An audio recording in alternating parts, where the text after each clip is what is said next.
treasure everything, not just because I'm a quote, I mean, that's just survival instinct. I think a man has survival instinct and gets their hackles up when they're under attack, and I think women do too. And people have been slowly conditioned to accept evil, and then they see other people not caring, so they feel disempowered. Everybody should speak out, get involved, get aggressive, and point out that we have an occupied government, just like in 1941 when the Germans took over France and installed a puppet government. We have collaborators, we have traitors, we have enemies. What comes after this war, this clash of civilizations between the West and Islam? A one-world atheist religion that disguises the fact that it's pagan. A big earth worship system where you can have any religion you want as long as you don't criticize any other. And that will be the cover to persecute Christians. I remember reading about this from scholars and anti-New World Order Christians 30 years ago. I was reading books about this 30 years ago when I was like, 12, 13 years old. And I kind of rolled my eyes to it. But man, let me tell you, those people knew what they were talking about. But you don't hear Bible scholars like that now. And look how it all persecutes Christians. The UN admits a doubling of persecution of Christians the last decade. Christians are the most persecuted group, hunted down, and the governments are always opening the door to do it. And then now you destroy Christianity from within. Because you can say what you want about the Catholic Church and some of its history and back and forth, but it now is definitely anti-Christian at the top with this new Pope. It is just unbelievable. If you just tuned in, Pope Francis likens Jesus to ISIS, says Muslims must breed with Europeans. Francis slams ISIS. No, excuse me, I'm having a Freudian slip. I want to slam him. He doesn't. Francis claims ISIS similar to Jesus, sending his disciples to all nations. The Pope, quote, dreaded, close quote, that's a quote, dreaded hearing about Christian roots of Europe because to him, they take on a colonialist overtones. And he called European nations to integrate Muslim migrants into the continent to bring more in. This integration is all the more necessary today since as a result of selfish search for well-being, Europe is experiencing the grave problem of declining birth rate, he stated. A demographic emphasis is developing. Well, why not get more compatible Christians, say, from Brazil or from, I mean, there are a lot of folks in Latin America or a lot of folks in Eastern Europe that are Christian that want to, I mean, why bring in folks that say, we will assimilate you, see, if you support this religion, Pope. And he went on to promote socialism. And you got to read this for yourself.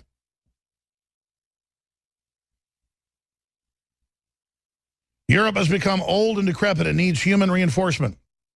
They are not motivated by compassion for the Levant, its people, and its refugees. Soon, we will trample them underfoot. Allah willing, he stated, throughout Europe, all the hearts are enthused with hatred towards Muslims. They will wish that they were dead, but they have lost their fertility, so they look for fertility in our midst. We will give them fertility. We will breed with their children, with them, because we shall conquer their countries. I have Paul Watson's report that actually has all the audio of this. That's the head imam in Jerusalem. I want to go to a few more calls here before we go to break and come back. Please remember, look, this message is more important than ever. And there are a lot of Muslims that aren't radical like this that are trying to get away from this stuff, but they're bullied and intimidated by the radical Muslims that get the funding from Saudi Arabia and others. And so I don't hate Muslims, but I'll tell you right now, I'm not going to be enslaved by it, and I'm not going to see the globalists use it as a tool of control. All right, let's go to another caller. Let's go ahead and talk to Matthew in South Carolina. Go ahead, Matthew. How you doing, Alex? Good, brother. Big fan of your show. Never called before. I'm kind of excited, actually, that I'm actually talking. Well, thanks for calling, brother. Go ahead. I order a lot. I order a lot of your products. All the stuff that you've got listed on your website is really good. Me and my wife take the Super Male and Super Female. Works great. I wanted to ask you a question about this suicide note from a former, looks like a former ICE agent commits suicide, leaves warning note of martial law. Are you? I have not seen that. Where did you pick that up? What's the source of that? My brother sent it to me in a text. It says ICE agent commits suicide in New York City, leaves note revealing government plans to round up and disarm Americans during economic and bank collapse. Well, I know that's official in the Army's own website and their own admission. They're gearing up for that. I don't know if it's going to happen this year, but that's certainly a real real situation. We'll Google that, and when we come back, look into that more, and also recap the downed airliner and the latest on Trump. But no, sir, I was unaware of that, but I'm aware of real developments in that direction. Right. Yeah, there's a whole, like the suicide note itself had everything that he said, why he was doing it, the government plans. If you read the entire note, I've got the link for it. I can maybe shoot it to one of your guys. Sure, send it to showtips@infowars.com right now. God bless you. I got to go to break. Thank you, Matthew. I know we've got Robert and Dante and Nelson and Steve and others. Coming up, I taped the next two segments you're about to hear at like 10 a.m. this morning because I've got to go deal with a family matter that's coming to a close, and thank God it's going well as it could. And then Paul Watson's coming in live, and so is Anthony Gucciardi. So it's all coming up. In 30 minutes, they'll be back live. Infowars.com/show. Please spread that link to everyone you know. They're trying to censor this broadcast. I think the name of the song says it all. The threat is real. But if I breed 100 black widows, as I've said many times, and then go dump them in your bed at night, they don't take orders from me, but it's their nature that they will end up biting you and probably making you very sick or killing you. And so the globalists have been funding Saudi Arabia, protecting it, allowing it to launch these proxy armies, and opening the door to 5 million, most of the military-age men, jihadi, into Europe. I guesstimate the number's close to 1 million. They claim it's just a few 100,000. The Democrats now want Obama to bring in another 10,000. 3 years ago, Merkel was calling it 10,000 that she was letting in. Turned out it was over 1 million. So that's the normal equation they use of fraud. 10,000 is 100,000, then 100,000 is 1 million. And if you look at just the high schools and other schools around Austin, each one taking hundreds of, quote, refugee children alone, not to mention their families, the numbers are thousands and thousands per city. And so what happens when they start attacking and airlines are going down every day? What happens when they start shooting up schools and colleges and movie theaters every day? The answer will be, from Hillary Clinton and others, coming after your guns when they're the ones that opened up the border. They're the ones that, quote, completed the smuggling process. That's from the head of the Border Patrol Union. They're the ones that allied themselves with radical Islam. Now, in the Clash of Civilizations document, PNAC, September 2000, written by Dick Cheney, Jeb Bush, and others, they openly say we want to have a clash with Islam. We need a Pearl Harbor event with mass casualties to sell the idea of an invasion and a defeat of Islam. Now, that would be corrupt enough to stage something or let something happen so you have an excuse to defeat radical Islam. But what's even worse is to tell the military you're doing that so they go along with the false flag at a certain level, kind of ignore what the evidence shows because it was compartmentalized. Most of the military wasn't involved. The military blew the whistle. The FBI blew the whistle. Not defending those organizations, they just did. It's a fact. That's now all been documented. But the word was it was done to crush Islam. Well, now you notice Islam's not being crushed. In fact, the most radical, evil form of it out of Saudi Arabia is taking over. And the triple cross, not the double cross, the triple cross is on.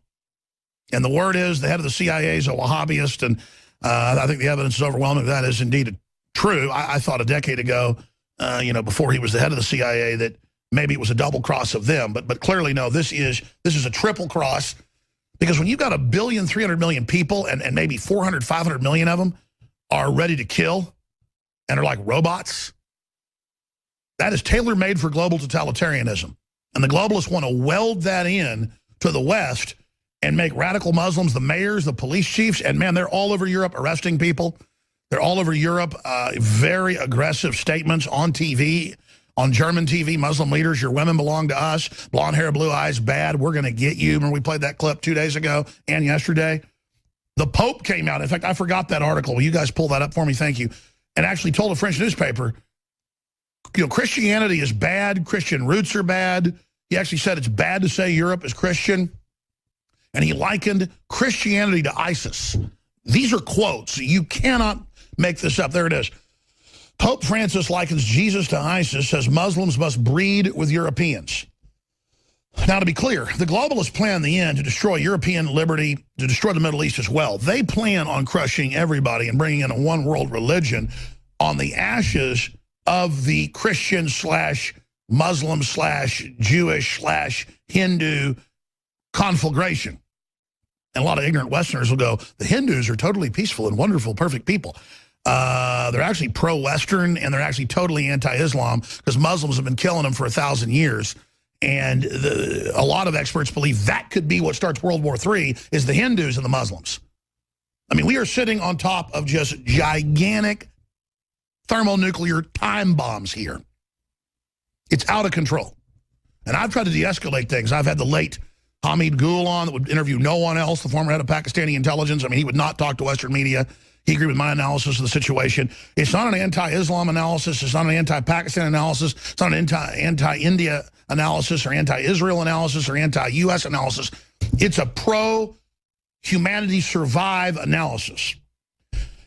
And the globalists are bringing in a world system designed to cause conflagration and total meltdown. Now, I mentioned this article earlier today, but I want to get into some of it right now before I go into the latest that's broken with the whole situation.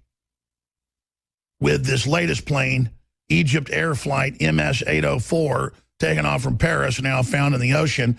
Remember what happened on October 31st, Halloween 2015, Metrojet Flight 9268, the Russians. The Russians, within 2 days, said it was obviously terrorism. The jihadis released a video of their Stinger missile taking it down. And the Russians just basically sat back and took it because they know they're being poked into a larger war. And our own media tried to spin it for months saying it wasn't terrorism. No, it was terrorism. We're going to be talking about that as well. But first, this article is on Infowars.com. It's on ZeroHedge.com. British general says a nuclear war with Russia in 2017 is entirely plausible, close quote. With tensions between Russia and the West at post-Cold War highs, a former NATO deputy military chief is now, so that's the deputy head of NATO formerly, is now, so the vice president of NATO, is now saying that a nuclear war with Russia over the Baltic nations in 2017 is entirely plausible, according to RT. And they have links to his statements. With tensions between Russia and the West at post-Cold War highs, it's actually worse than ever, a former NATO deputy military chief is now saying that nuclear war with Russia over the Baltic is entirely possible in 2017. General Sir Richard Sheriff from Britain served as second highest NATO military office in Europe from 2011 and 2014, has written a fictional book about a nuclear war with Russia in 2017 triggering by a dispute over the Baltic nations. And notice it's all happening. While the story is indeed fictional, Sheriff said the story is based on entirely plausible scenario.